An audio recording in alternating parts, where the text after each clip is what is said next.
The Prophet Shuayb and the Earthquake. Quran Stories for Little Hearts. Long, long ago, the people of Madian and Acre settled on the Arabian coast of the Red Sea. The area to the east of Lower Egypt extends westward from the present-day Gulf of Aqaba, deep into the Sinai Peninsula as far as the mountain of Moab, which lies to the east of the Dead Sea. The people of Madian and Acre were at first the followers of the Prophet Ibrahim a.s., but over the 500 years they did wrong things, were dishonest, and turned away from the true faith. Then Allah sent the Prophet Shuayb a.s. to these erring people to show them the right path.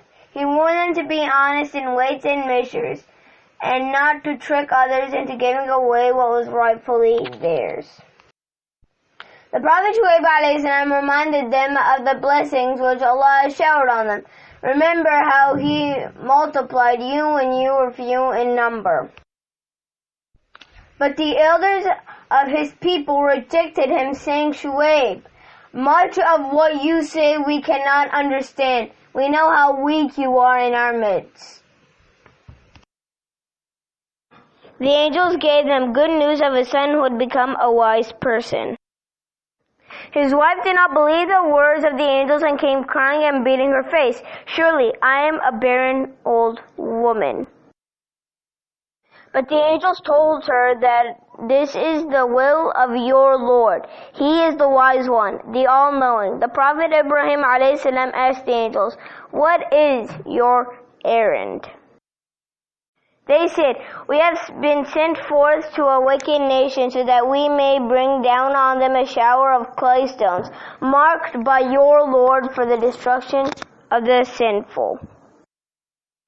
And so the angels destroyed the sinful people who used to live near the Dead Sea in those days.